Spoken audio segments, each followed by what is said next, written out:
Hello students, welcome back. आज हम standard 12th English medium के सब्जेक्ट कंप्यूटर स्टडीज में chapter number 13 other useful free tools and services part 2 के बारे में डिस्कस करने वाले हैं। तो चलिए स्टार्ट करते हैं। चैप्टर नंबर 13 के पार्ट 2 में आज का पहला टॉपिक है डेटा कंप्रेशन। तो डेटा कंप्रेशन क्या है, तो चलिए देखते हैं कि modern computer system has lakhs of file on them. आजकल के कंप्यूटर सिस्टम को ले लो तो हर एक कंप्यूटर सिस्टम में बहुत सारी फाइल्स होती है। Often one needs to transfer a large number of these files or an entire directory structure to another computer of storage devices. कभी कभार हमें ऐसा भी करना पड़ता है कि जो भी हमारी सिस्टम में रही हुई फाइल्स है वो हमें किसी और कंप्यूटर सिस्टम के अंदर हमें ट्रांसफर करनी पड़ती हो या फिर किसी और स्टोरेज डिवाइस के अंदर हमें वहां पे ट्रांसफर करनी पड़ती है with all the files and जितनी भी डायरेक्टरीज अपने सिस्टम के अंदर है वो सभी को मिलाकर। When one want to transfer files to another computer or a storage device, the amount of data to be transferred or stored become a concern. जब हमें यहाँ पे इतनी सारी फाइल्स और इतनी सारी डायरेक्टरीज को किसी और कंप्यूटर के अंदर या फिर किसी और स्टोरेज के अंदर अगर हमें ट्रांसफर करनी पड़े तो ये एक मेजर कंसर्न है ये फाइल और डायरेक्टरी को ट्रांसफर करने का। Both computer network and external storage devices are usually not as fast as internal components of a computer. तो कंप्यूटर सिस्टम के अंदर जो भी ये स्टोरेज डिवाइस वाले जो इंटरनल कंपोनेंट्स है वो थोड़े हमारे ज़्यादा फास्ट है compare to computer networks and the external storage device.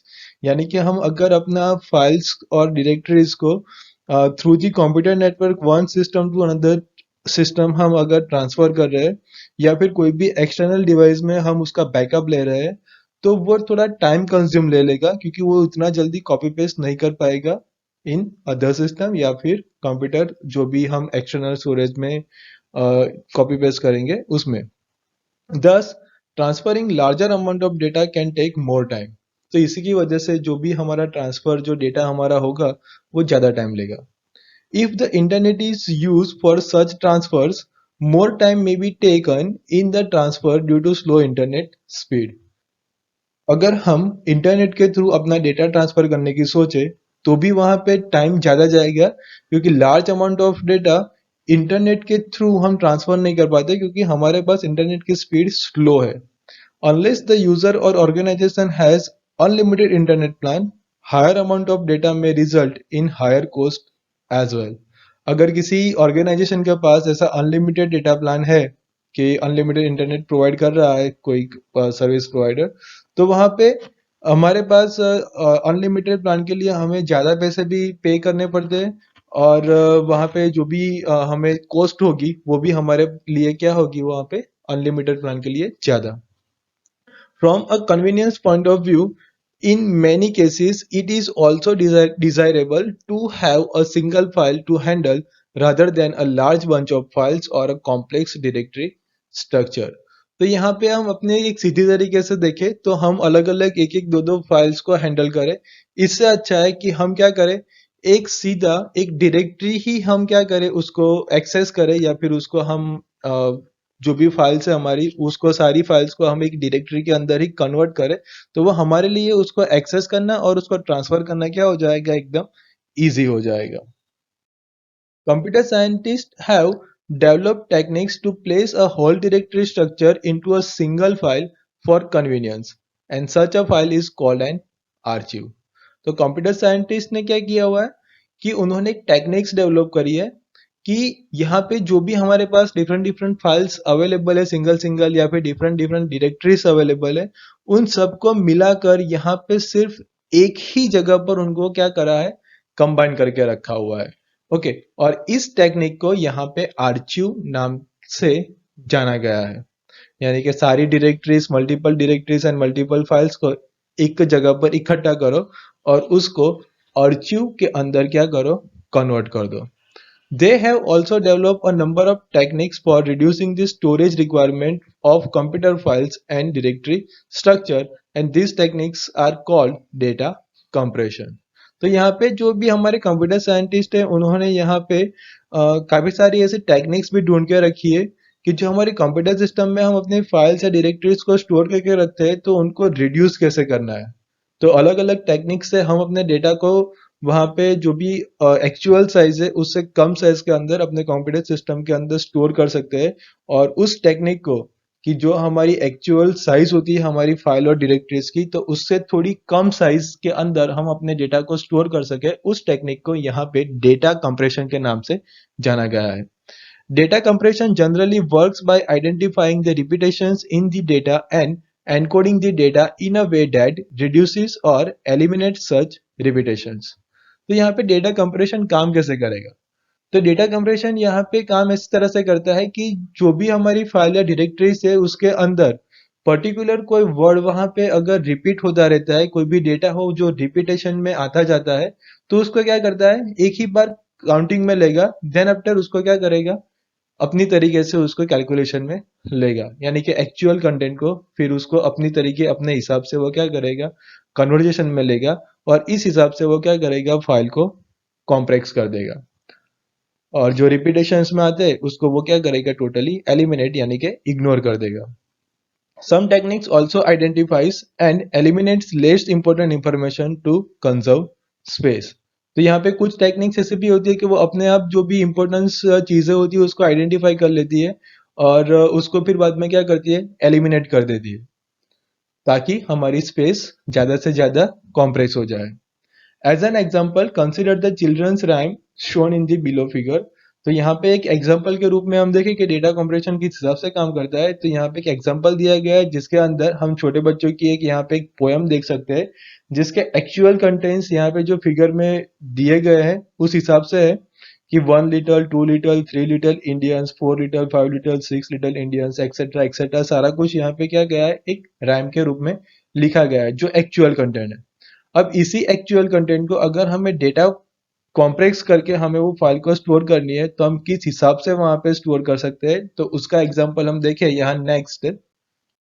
It certainly has a lot of repetitions of word. We can take advantage of this and represent each word by a single digit or letter. हमने देखा था कि वहीं काफी सारे, हमने 2 lines read करी थी तो काफी सारे कैरेक्टर्स या लेटर्स ऐसे थे जो रिपीट हो रहे थे। फॉर एग्जांपल 1 लिटल, फिर बाद में 2 लिटल आया तो लिटल दूसरी बार आया, फिर 3 लिटल, फिर अगेन लिटल आया। तो वो सारे वर्ड्स यहाँ पे क्या हो रहे थे, रिपीट हो रहे थे। तो हम उसका एडवांटेज ले सकते हैं और वहां पे हर एक जो भी रिपीट हो रहे वर्ड उसको हम यहाँ पे एक सिंगल डिजिट या फिर एक लेटर के अंदर उसको हम क्या कर सकते हैं, कन्वर्ट कर सकते हैं, यानी कि उसको रिप्रेजेंट कर सकते हैं। At the beginning of our encoded file one can have a table that tells which digit और letter represent which word.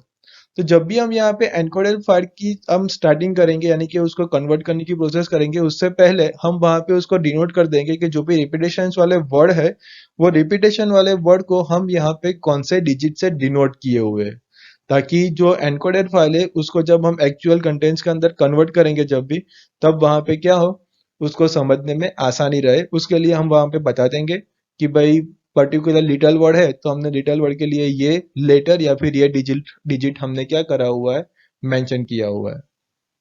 Afterwards one can use a single digit और letter to represent a word.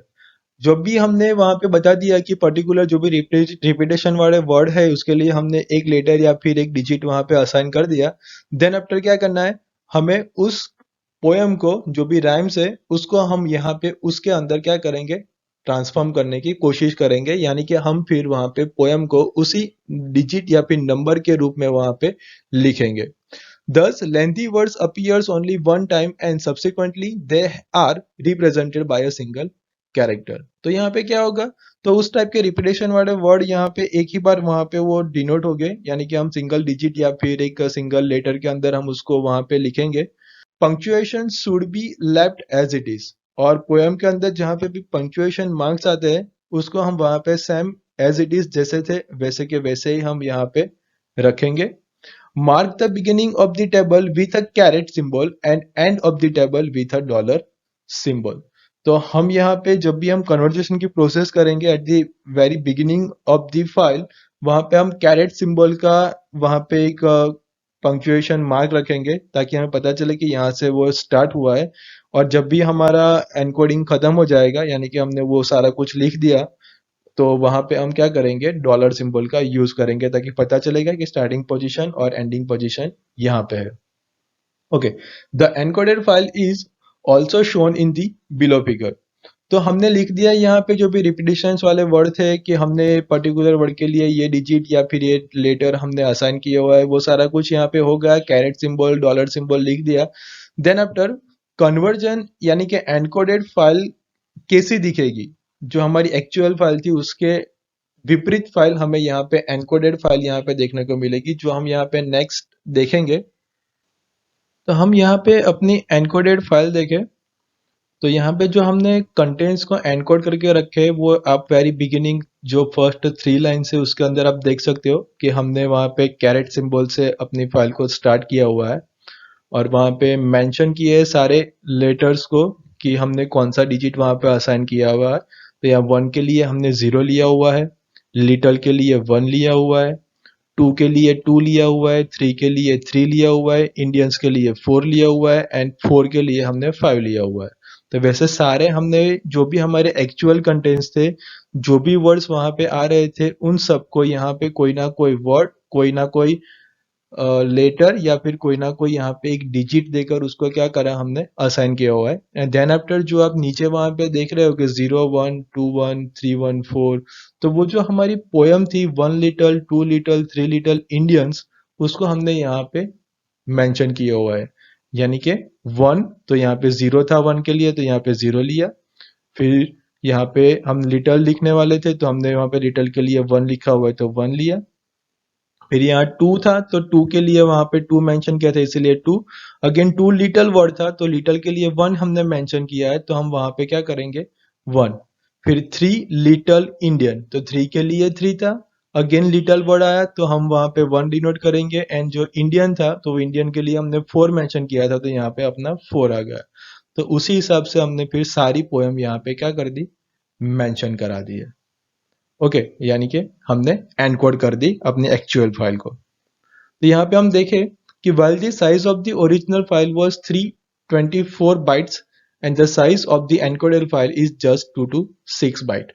तो हम यहाँ पे compare कर सकते हैं कि हमारी जो एनकोडेड फाइल थी उसकी साइज हम देखें तो वहां पे 3 to 4 बाइट्स वहां पे वो स्पेस वहां पे ऑक्यूपाई कर रहा था, मगर जब हमने फाइल को कन्वर्ट कर दिया तो वहां पे 2 to 6 बाइट्स वहां पे क्या हो गई, वहां पे स्पेस एडजस्ट हो गई, यानी कि वहां पे उसकी एनकोडेड फाइल की साइज वहां पे 2 to 6 बाइट हो गई, यानी कि हमारी डिस्क की अंदर जो साइज थी मेमोरी की वो वहां पे वो उतनी रिड्यूस हो गई। This is because each word is use in its full form only once. क्योंकि ये इसीलिए हुआ, साइज रिड्यूस होने का कारण ही यही है क्योंकि यहाँ पे जो भी रिपीटेशन हो रहे थे वर्ड का वो हमने यहाँ पे क्या कर दिया, हमने एक ही बार लिखा हुआ है 1 लिटल 2 3 इंडियन, जो बार बार लिटल वर्ड आ रहा था वो हमने हटा दिया, इंडियंस वर्ड आ रहा था वो हमने हटा दिया और उसकी जगह पर हमने सिर्फ एक लेटर या फिर डिजिट को असाइन करके रखा हुआ है। Subsequently it is represented by a single character. जैसे मैंने अभी बोला क्योंकि ऐसा क्यों हो रहा है, क्योंकि जो भी रिपीटेशन वर्ड हो रहे थे उसको हमने यहाँ पे क्या कर दिया, सिंगल कैरेक्टर्स के अंदर डिनोट किया हुआ है। The encoded file can be transformed into the original file at any time using the reverse process। हम कभी भी अपनी जो भी ये एनकोडेड फाइल है उसको हम वहां पे जो हमारी ओरिजिनल फाइल थी उसके अंदर अगर हमें ट्रांसफॉर्म करना है तो हम कभी भी कर सकते हैं। जस्ट रिवर्स प्रोसेस करो, यानी कि 0 की जगह पर 1 लिख दो, यानी कि ओ एनी वर्ड के अंदर, फिर 1 जहां पे है नंबर में वहां पे लिटल लिख दो, फिर 2 है वहां पे TWO2 लिख दो, फिर 1 जहां पे आ रहा है वहां पे लिटल लिख दो, वैसे करके सारी पोएम वहां पे आ जाएगी with the help of reverse process. The scheme describe here is a quite simple. जो भी हमने यहाँ पे समझा है डेटा कॉम्प्रेशन वाली प्रोसेस को, वो एकदम सिंपल सा वहां पे आप कॉम्प्रेस कर सकते हो डेटा को, और ये टेक्निक भी एकदम सिंपल है। Linux provides ready-made free and open source software for managing archive files and it is called the Archive Manager। तो Linux ऑपरेटिंग सिस्टम के अंदर यहाँ पे ऑलरेडी बना हुआ यहाँ पे एक फ्री में और एक ओपन सोर्स सॉफ्टवेयर अवेलेबल है, ओके, जो ये सारी टेक्निक्स को हैंडल करता है और उसको आर्चिव मैनेजर के नाम से जानते हैं। तो चलिए देखते हैं नेक्स्ट टॉपिक में आर्चिव मैनेजर की वो जो डेटा कंप्रेशन वाली जो प्रोसेस थी वो यहाँ पे हम रेडीमेल सॉफ्टवेयर के थ्रू अगर करें तो वो कैसे करेगा। तो archive manager permits the user to combine many files और an entire directory tree into a single file known as an archive. तो यहाँ पे जो आर्चिव मैनेजर सॉफ्टवेयर है वो यहाँ पे बहुत सारी फाइल्स ले लो या फिर पूरी की पूरी डायरेक्टरी ले लो या फिर डायरेक्टरी का कोई ट्री हो, यानी कि डायरेक्टरी के अंदर भी और 3-4 डायरेक्टरी और फिर मल्टीपल फाइल्स रखी हुई है, वो सारा कुछ कॉम्बिनेशन को मिलाकर हम यहाँ पे एक सिंगल फाइल के अंदर सबको कन्वर्ट कर सकते हैं, जिसको हम आर्चिव के नाम से जानेंगे। यानी कि multiple files, multiple directory, directory के अंदर भी और सारी काफी सारी डायरेक्टरीज हो या फिर डायरेक्टरी के अंदर भी डायरेक्टरी, फिर और एक डायरेक्टरी, फॉर और एक डायरेक्टरी, एक्सेट्रा एक्सेट्रा, सारा कुछ हम यहाँ पे एक ही सिंगल फाइल के अंदर मैनेज कर सकते हैं with the help of archive manager software, and this process is called a archive. On a Linux system, TAR यानी कि टार, जिसका फुल फॉर्म है tap archiver, is the most common archive format. और यहाँ पे ये जो फाइल कन्वर्ट होके एक जो सिंगल फाइल बन जाएगी उसका जो एक्सटेंशन होगा वो यहाँ पे TAR होगा। It is also provide the facilities of compressing the file format. तो यहाँ पे जो भी जो टेक्निक्स है, तो हम इस टेक्निक की मदद से अपने जो फाइल्स एंड डायरेक्टरीज है उसको हम यहाँ पे कॉम्प्रेस कर सकते हैं। The most common complex file formats are the zip file format and the tar.gz file format। तो यहाँ पे सबसे कॉमन कॉम्प्लेक्स फाइल फॉर्मेट हम देखें तो यहाँ पे जिप फाइल फॉर्मेट है, एंड दूसरा tar.gz फाइल फॉर्मेट हमारे पास है। While the zip file format suppose sorting multiple files in a single zip file, on Unix or Linux system, the common practice is to combine the files into a single uncomplex file in the tar format and then compress the file in the zip format using gzip, that is your GNU zip, an open source archive program। तो यहाँ पे क्या हो रहा है कि हम Unix या फिर लिनक्स सिस्टम के अंदर एक या फिर एक से ज्यादा फाइल को TAR के रूप में हम क्या करेंगे, वहां पे कॉम्प्रेस करेंगे अपनी फाइल को। फिर TAR वाली जो प्रोसेस होगी वो फाइल को gzip नाम के प्रोग्राम को यूज कर कर वहां पे जिप फाइल के अंदर क्या करेगी, उसको कॉम्प्रेस करके रखेगी, जिसका एक्सटेंशन होगा यहाँ पे TAR.gz। ओके, तो यहाँ पे सबसे पहले हम वहाँ पे जो भी हमारी जिप फाइल को हम वहाँ पे सारी सब कुछ फाइल को इकट्ठा कर कर हम क्या करेंगे, जो भी हमारी सिस्टम होगी उसको हम वहाँ पे इकट्ठा वहाँ पे करेंगे, एंड देन आफ्टर TAR वहाँ पे उसको क्या करेगा, gzip प्रोग्राम के थ्रू वहाँ पे उसको क्या करेगा, कॉम्प्रेस करेगा, एंड कॉम्प्रेस करने के बाद जो भी एक फाइल क्रिएट होगी उस फाइल का एक्सटेंशन आ जाएगा TAR.gz। Such a file commonly has the extension tar.gz and it is called a tar ball। तो उसका वहां पे एक्सटेंशन हो जाएगा tar.gz और उसको हम बोलेंगे वहां पे tar ball। The tar ball is a very common format for distributing software or bundles of file on the Linux platform। और Linux प्लेटफॉर्म के ऊपर ये tar ball एक बहुत ही कॉमन फॉर्मेट है जिसके थ्रू हम वहां पे कोई भी सॉफ्टवेयर या फिर बंडल ऑफ फाइल्स यानी कि मल्टीपल फाइल्स हम वहां पे डिस्ट्रीब्यूट कर सकते हैं। The zip format is also use by different applications under the different name. हम जिप फाइल का यूज भी हम वहां पे अलग अलग एप्लीकेशन के अंदर कर सकते हैं। For example the JAR files used in a Java and the OpenOffice.org office suites file format use zip compression। तो यहाँ पे हम एग्जांपल दें कि जावा के अंदर JAR फाइल एंड OpenOffice.org के अंदर हम अगर देखें तो ये कॉम्प्रेशन फॉर्मेट हम यहाँ पे जिप कॉम्प्रेशन फॉर्मेट वहां पे हम यूज करते हैं। Archive Manager uses the extension part of the file name to identify the file format when opening an archive and to select the file format when creating a new archive। यहाँ पे archive manager जो भी file होगी उस file का extension को use कर कर वहां पे आइडेंटिफाई कर सकता है कि पर्टिकुलर फाइल किस की है, और यहाँ पे उसको जब हम यूज करेंगे तब वो फाइल को ओपन करने में आर्चिव मैनेजर मदद कर सकता है, या फिर जब भी हम वहाँ पे कोई भी आर्चिव फाइल को ओपन करनी हो तब हम वहाँ पे आर्चिव मैनेजर का यूज कर सकते हैं। अगर हमें आर्चिव वाली कोई नई फाइल बनानी हो तब हम वहाँ पे उसको यूज कर सकते हैं। एंड अगर हमें वहाँ पे सिलेक्शन करना हो वहाँ पे फाइल फॉर्मेट का, तो भी हम वहाँ पे एक्सटेंशन में से उसको आर्चिव मैनेजर का जो भी एक्सटेंशन है वो एक्सटेंशन हम वहाँ पे सिलेक्ट कर सकते हैं। Archive Manager can also be used to explore the contents of archives, to extract files from the archives, to add new files to the archive, to delete files from the archive and perform other such operation. तो हम यहाँ पे archive manager का भी हम और तरीके से भी हम यहाँ पे यूज कर सकते हैं।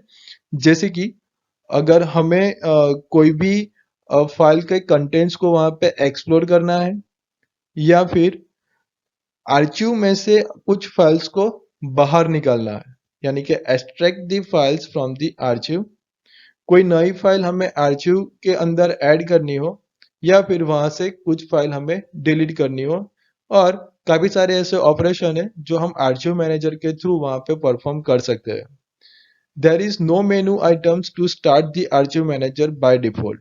यहाँ पे आर्चिव मैनेजर को स्टार्ट करने के लिए यहाँ पे कोई फिक्स मेनू ऑप्शन अवेलेबल नहीं है। One can double click on an archive file in the Nautilus file browser to start the archive manager। तो यहाँ पे आर्चिव मैनेजर को स्टार्ट करने के लिए हमें फाइल ब्राउजर के अंदर जो भी आर्चिव फाइल होगी उसके ऊपर क्या करना है, डबल क्लिक करना है, तो वो अपने आप ओपन हो जाएगा। A new archive can be created by right-clicking a file or directory and selecting the complex option from the context menu। अगर हमें कोई नई आर्चिव फाइल बनानी है तो हम कोई भी फाइल या फिर डायरेक्टरी के ऊपर अगर हम राइट क्लिक कर रहे हैं, तो राइट क्लिक करने के बाद जो वहाँ पे कॉन्टेक्स्ट मेनू आ रहा है उस कॉन्टेक्स्ट मेनू में से कॉम्प्लेक्स ऑप्शन हमें सिलेक्ट करना है, तो वहाँ पे एक नई सी आर्चिव फाइल वहाँ पे क्रिएट हो जाएगी। This creates a new archive with that files or directory as its content। तो ऐसा करने से यहाँ पे एक आर्चिव फाइल नई क्रिएट होगी, और जिस फाइल या डायरेक्टरी के ऊपर हमने वहाँ पे राइट क्लिक करके हमने कॉम्प्लेक्स सिलेक्शन किया है, तो उस फाइल या डायरेक्टरी के अंदर जितनी भी और फाइल्स या फिर जो भी कंटेंट्स होंगे उस कंटेंट के साथ हम यहाँ पे एक नई आर्चिव फाइल क्रिएट कर सकते हैं। The Archive Manager helps us in creating and using archive files for backup, for transfer via an external storage device, for transfer via network, for saving disk space, etc। तो archive manager में मदद कर रहा है कि हम यहाँ पे कोई भी नई आर्चिव फाइल बनाए या फिर जो भी ऑलरेडी बनी हुई है वो आर्चिव फाइल का हम यूज कर सके, क्योंकि जो भी हमारे पास फाइल्स एंड डायरेक्टरीज है तो उसका हम बैकअप ले सकते हैं आर्चिव फाइल में कन्वर्ट करके, और उसको हम वहां पे ट्रांसफर कर सकते हैं इन एक्सटर्नल स्टोरेज डिवाइसेस, या फिर हम नेटवर्क के थ्रू भी हम वहां पे one system to another system data को ट्रांसफर कर सकते हैं इजीली, ताकि हमारे सिस्टम के अंदर जो भी डिस्क स्पेस है वो हम वहां पे बचा सके।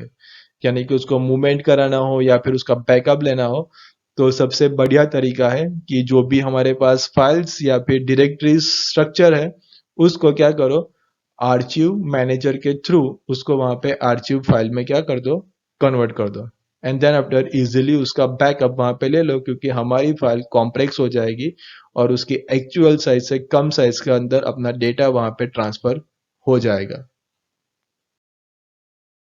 Next point, character map. The character map program can be used to enter Unicode characters into any applications। तो हम यहाँ पे कोई भी एप्लीकेशन के अंदर अगर हमें यूनिकोड कैरेक्टर इंसर्ट कराने हैं तो वो कैरेक्टर को इंसर्ट कराने के लिए हम यहाँ पे कैरेक्टर मैप का यूज कर सकते हैं। The script has to be selected from the left pane first and then double click characters to insert them into the text to copy area below. तो जहां पे भी हमें वो कैरेक्टर इंसर्ट कराना है वो इंसर्ट कराने के लिए हमें वहां पे सबसे पहले लेफ्ट पैन में से हमें सबसे पहले कैरेक्टर मैप को ओपन करना है।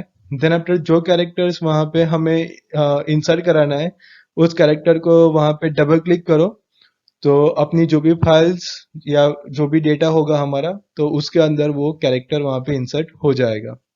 Spaces and punctuations can be entered by the users from the keyboard directly into the area after clicking in it. तो जो भी हमें कैरेक्टर्स हमने वहां से जो भी हमने लिया हुआ है वो इंसर्ट हो जाने के बाद हमें जो भी पंक्चुएशंस वहां पे लिखने हैं या फिर हमें जो भी स्पेस देनी है वो हम कीबोर्ड से सीधा डायरेक्टली वहां पे दे सकते हैं। Combining characters like the long to in Gujarati can also be entered and combined with the corresponding consonant appropriately. तो यहाँ पे कभी कभार गुजराती वर्ड्स भी हमें इंसर्ट करने होते हैं या फिर हमें वो वर्ड्स लिखने होते हैं जहाँ पे दो वर्ड ज्वाइंट होते हैं या फिर पर्टिकुलर वर्ड के आगे पीछे ह्रस्व दीर्घ या फिर कानो मात्रा जैसे गुजराती में आते हैं वैसा हमें इंसर्ट कराना हो तो वैसा भी हम वहाँ पे इंसर्ट करा सकते हैं विथ द कैरेक्टर्स, यानी कि सिंपल एक कैरेक्टर्स लिख दो और कैरेक्टर्स को अगर वहाँ पे ह्रस्व आती है या फिर दीर्घ आती है या फिर कोई कानो मात्रा वहाँ पे ऐड होता है तो वो ऐड करना हो हमें तो भी हम वहाँ पे बाद में with the help of character map letter हम इंसर्ट कर सकते हैं। तो पर्टिकुलर कैरेक्टर्स को वहाँ पे जो भी हमें वहाँ पे कानो मात्रा या फिर ह्रस्व दीर्घ ऐड करानी है तो हम वहाँ पे सिंगल अलग से ऐड करा सकते हैं with any characters. Brief details of the character currently selected with a single click or enter with a double click are shown in the status line at the bottom, while more details on the character is available in the character detail tab. तो हम यहाँ पे जो भी character select कर रहे हैं उस कैरेक्टर को अगर हमने सिंगल क्लिक किया हुआ है या फिर डबल क्लिक करके हमने इंसर्ट करा रहे हैं तो उस कैरेक्टर की डिटेल्स हम वहाँ पे कैरेक्टर मैप की स्टेटस लाइन की बॉटम में हम देख सकते हैं। और अगर हमें ज्यादा डिटेल्स देखनी है पर्टिकुलर कैरेक्टर के बारे में तो वो कैरेक्टर डिटेल्स टैब के ऊपर हम वहां पे देख सकते हैं। After getting a substantial amount of content the user can copy the content and paste into an applications. तो हमें जो भी कैरेक्टर्स वहां पे इंसर्ट कराने थे वो कैरेक्टर्स हमने कैरेक्टर मैप में से सारे ले लिए और हमारा जो भी वर्ड था या फिर जो भी हमें यूनिकोड कैरेक्टर्स है वो सारे कुछ हमारे पास आ गए।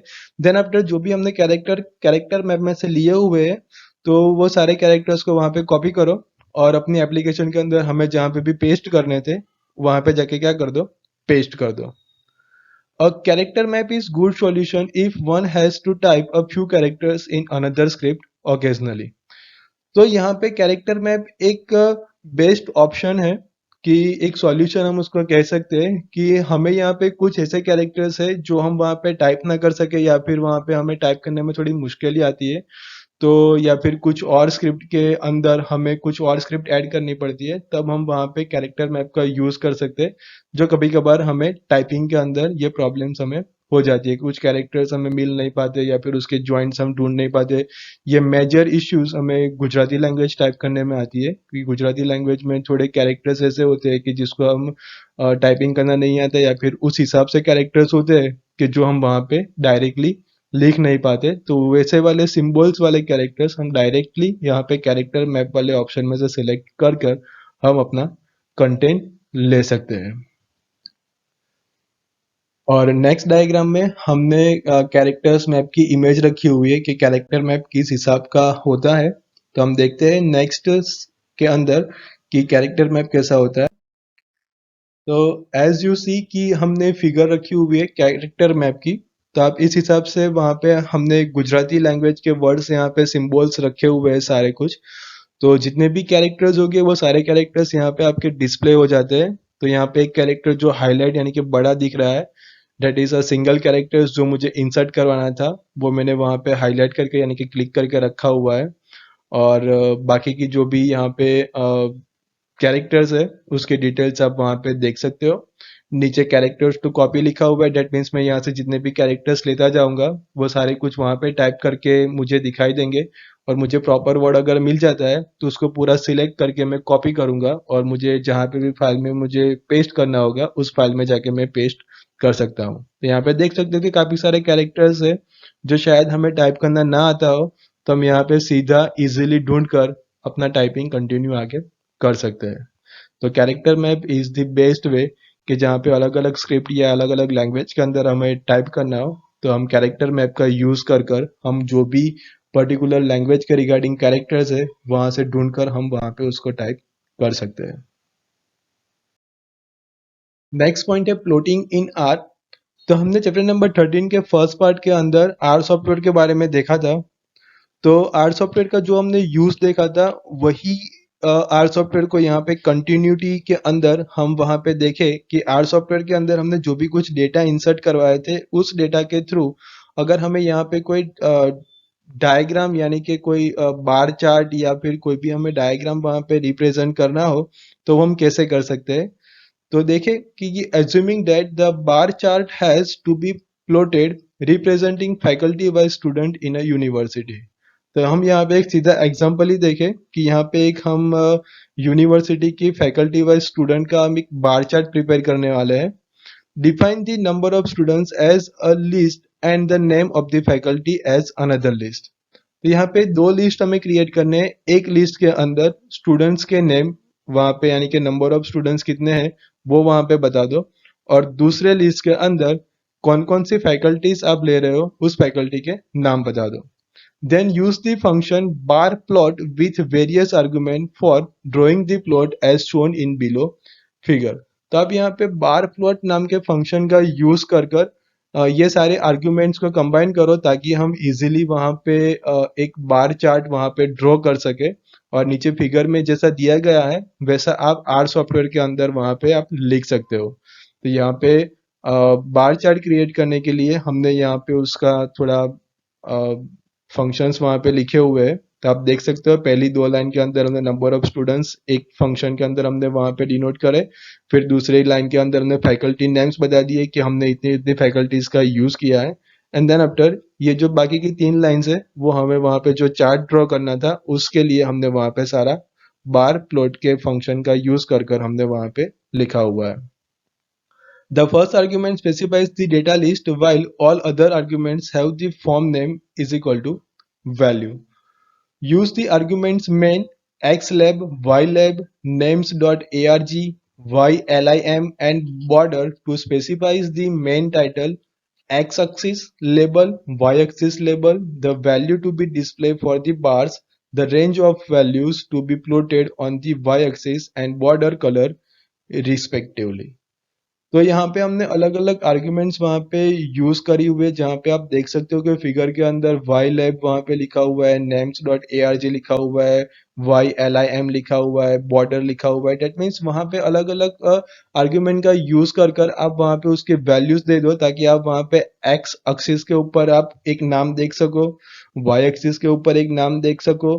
जो भी हम डायग्राम ड्रॉ कर रहे हैं उस डायग्राम का हमें कोई कलर चाहिए या फिर बॉर्डर का कलर चाहिए, तो उस सब के लिए हम वहाँ पे उसकी आर्ग्यूमेंट में वैल्यूज असाइन यहाँ पे हम कर रहे हैं। Okay, observe that for long commands when enter is pressed before the command is completed r issue the plus prompt until the command is completed। यहाँ पे ध्यान में रखना कि अगर हमारे कमांड्स आर सॉफ्टवेयर के अंदर बहुत बड़े हैं यानी कि लंबे हैं, तो अगर हमने वहां पे गलती से कमांड के बीच में एंटर प्रेस कर दिया है तो वहां पे एक प्लस की सिंबल ऑटोमेटिकली आर सॉफ्टवेयर के अंदर आ जाएगी। जब तक हमारा कमांड कंप्लीट नहीं होता तब तक वो प्लस प्लस सिंबल्स हम आर सॉफ्टवेयर में हम साथ में देख सकते हैं। तो हमने जो ऊपर आगे की स्क्रीन के अंदर जो हमने डायग्राम देखा था कमांड वाला, उसके अंदर आप देख सकते हो कि लास्ट दो या तीन लाइंस के अंदर प्लस के साथ हमारी लाइन स्टार्ट होती थी क्योंकि हमारा कमांड अधूरा था। तो आप वहां पे साथ में प्लस सिंबल्स देख सकते हो ताकि हमें पता चल रहा है कि हमारा कमांड अभी खत्म नहीं हुआ है, और कमांड खत्म हो जाएगा देन आफ्टर आप एंटर प्रेस करोगे तो प्लस सिंबल्स वहां से हट जाएगा। By default the graph does not have grid lines as can be seen in a below figure. तो बाय डिफॉल्ट यहाँ पे ग्राफ के अंदर आप ग्रिड लाइंस नहीं देख सकोगे, जैसा आपको यहाँ पे फिगर में दिखाया गया है वैसा ही आपको वहाँ पे आर सॉफ्टवेयर के अंदर भी आपको आउटपुट मिलेगा। तो आपने जो डेटा इंसर्ट कराए थे, जो भी फैकल्टी वाइज स्टूडेंट्स की लेंथ बताई थी यानी कि नंबर ऑफ स्टूडेंट्स थे, जो भी फैकल्टीज आपने मेंशन करी थी, उसके साथ यहाँ पे आप एक बार चार्ट यहाँ पे आप देख सकते हो जिसको हमने आर सॉफ्टवेयर के अंदर बनाया हुआ है। Producing histograms is also not difficult. तो हम आर सॉफ्टवेयर के अंदर हिस्टोग्राम भी बना सकते हैं, वो कोई डिफिकल्ट बात नहीं है। Suppose marks out of 100 in a particular subject for a several students are use as the database. So the histogram can be drawn using the code shown below and will look like the plot shown in the same figure. तो आप यहाँ पे नीचे figure में देख सकते हो कि आप वहाँ पे हिस्टोग्राम क्रिएट करने के लिए जो भी आपको डेटा चाहिए वो आप डेटा को किस हिसाब से आपको लिखना है, और हिस्टोग्राम बनाने के लिए आपको कौन से फंक्शन का यूज करना है वो आप नीचे कोडिंग के लिस्ट में देख सकते हो। और उसके नीचे जैसे ही आप कमांड कंप्लीट करोगे और जैसे ही आपने एंटर प्रेस किया कमांड कंप्लीट होने के बाद, वहां पे आप हिस्टोग्राम आर सॉफ्टवेयर के अंदर देख सकते हो। तो आप देखोगे कि आउट ऑफ 100 मार्क्स का जो हमने हिस्टोग्राम बनाया हुआ है, तो वो हिस्टोग्राम अलग अलग स्टूडेंट्स का आप यहाँ पे मेंशन कर सकते हो। ओके, तो ये था कि आर्ट सॉफ्टवेयर की मदद से अगर आपको कोई बार चार्ट चाहिए या फिर कोई हिस्टोग्राफ चाहिए तो वो आप बार चार्ट या फिर हिस्टोग्राम यहाँ पे क्रिएट कैसे करना है वो हमने अभी देखा। Next and last point is Skype. Today everyone has used a various instance messaging services like Yahoo Messenger, Google Talk और Rediff. आजकल एकदम फटाफट मैसेज सर्विसेज की बात करें तो वो तुरंत मैसेजेस सेंड होने वाले इंटरनेट के थ्रू सर्विस प्रोवाइडर है कि हम याहू मैसेंजर का यूज करें या फिर गूगल टॉक या फिर रेडिफ बॉल का यूज कर सकते हैं। They are use for real time chatting with text, audio और वीडियो फैसिलिटीज। ये जो बात है वो तब की बात है जब एंड्रॉयड डिवाइसेस नहीं अवेलेबल थे, तब एक दूसरे के साथ हम एट ए टाइम अगर बातचीत करनी हो तो हम ये सारी कम चीजें इंटरनेट के ऊपर हम यूज करते थे। नाउअडेज टेक्नोलॉजी काफी सारी चेंज हो गई है, तो हमारे पास ऐसी काफी सारी एप्लीकेशंस है, इसकी वजह से हम याहू मैसेंजर या फिर गूगल टॉक या फिर रेडिफ बॉल का हम यूज नहीं करते थे। सारा कुछ हमें मोबाइल में मिल गया है। जो भी हम यूज करते हैं that is a text, audio या फिर वीडियो फैसिलिटी के साथ हम एक दूसरे के साथ चैटिंग करते हैं, वही फैसिलिटीज काफी साल पहले याहू, गूगल या रेडिफ बॉल के ऊपर अवेलेबल थी, जो हम इजीली इंटरनेट के थ्रू हम वहां पे यूज कर सकते थे। Skype is one such software that allows the user to make calls over the internet using the computer system। तो Skype एक ऐसा सॉफ्टवेयर है कि जो हम एक दूसरे यूजर्स के साथ अगर हमें कॉल पे बातचीत करनी हो, आइदर वो वॉइस कॉल हो या फिर कोई वीडियो कॉल हो, तब इंटरनेट की मदद से one user to another user हम वहां पे कॉल कर सकते थे। The Skype service allows the user to communicate with peers using the voice, video as well as text. तो हम स्काइप सॉफ्टवेयर के साथ हम यूजर्स के साथ हम वॉइस मैसेज या फिर वीडियो कॉल या फिर टेक्स्ट मैसेज के साथ हम कनेक्ट हो सकते थे। Skype can be used to place phone call to recipients on the traditional telephone network also। तो जो भी यूजर्स था वो यूजर्स टेलीफोन नेटवर्क के ऊपर भी अगर फोन करना हो तो वो फोन करने के लिए भी स्काइप का यूज कर सकते हैं। The calls to landline telephones और mobile phones are charge by a debit based user account system, while calls to the other users within the Skype service are free of charge। तो हम जो भी telephone या फिर mobile phone के ऊपर अगर हम कॉल कर रहे हैं तो जो भी उसका चार्जेस होगा उसके मुताबिक अपने अकाउंट के अंदर वो डेबिट हो जाएगा।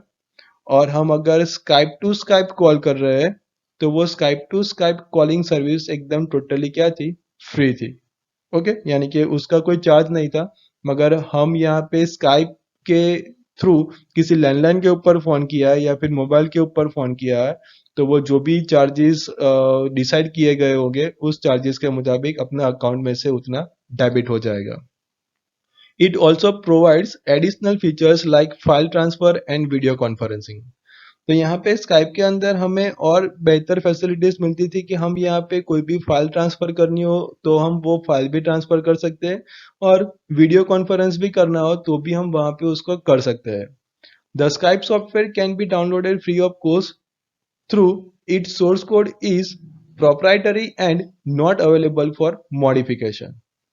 हम यहाँ पे स्काइप सॉफ्टवेयर को फ्री के अंदर डाउनलोड तो कर सकते हैं, मगर उस सोर्स कोड के ऊपर हम कोई भी करेक्शन करना हो यानी कि उसको मॉडिफिकेशन करना हो तो वो हम मॉडिफिकेशन नहीं कर सकते, क्योंकि जो उसका सोर्स कोड है वो सोर्स कोड वहां पे ऑथोराइज है, यानी कि वो सोर्स कोड के अंदर वहां पे हम कोई भी चेंजेस नहीं कर सकते, मगर फ्री के अंदर डाउनलोड करके उसको यूज हम जरूर कर सकते हैं।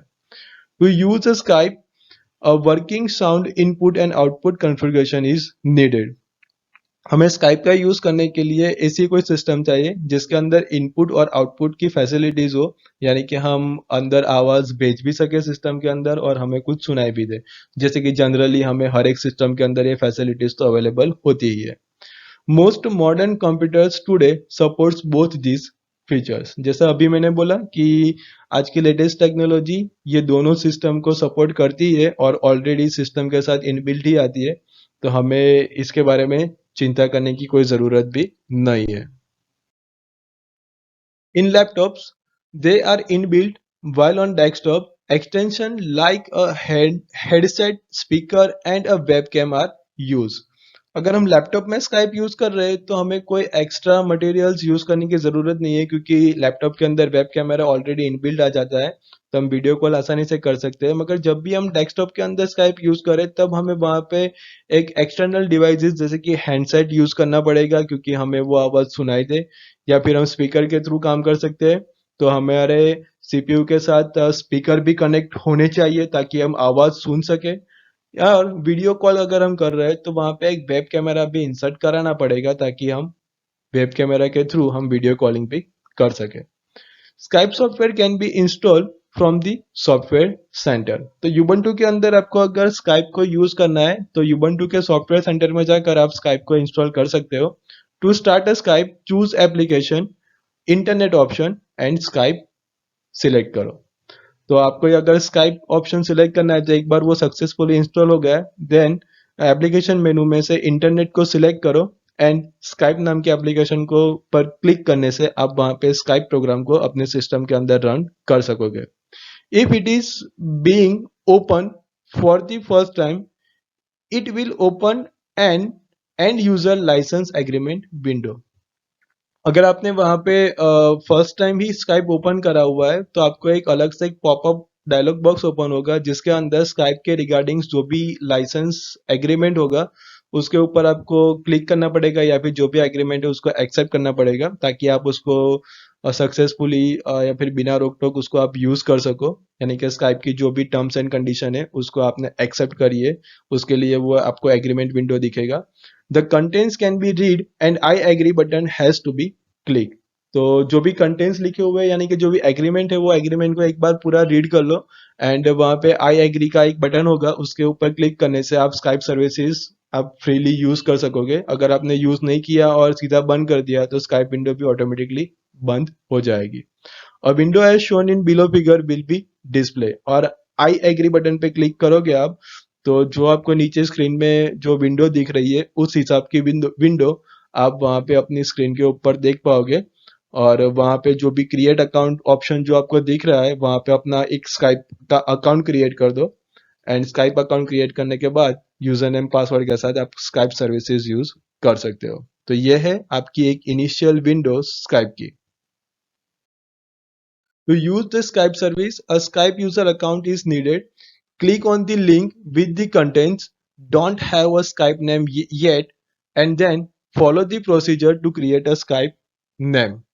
तो यहाँ पे स्काइप सर्विसेज को यूज करना हो तो सबसे पहले स्काइप का एक यूजर अकाउंट हमें बनाना है.